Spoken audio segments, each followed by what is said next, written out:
last day Kak Emma syuting. Okey. Last day untuk scene Kak Emma. Makna Kak Emma dah habis. Tapi orang lain ada lagi lah. Okey. Kak Emma punya scene semua dah habis.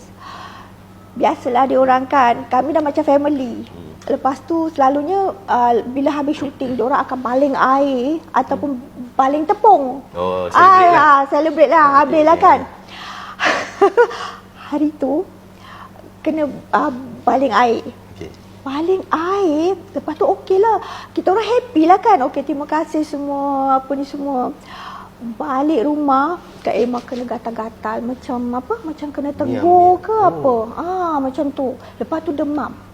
Demam panas. Mungkin tempat tu sendiri agaknya keras lah kan. Kita orang pula bila dah syuting tu gelak-gelak, happy-happy kan. Mengganggu lah.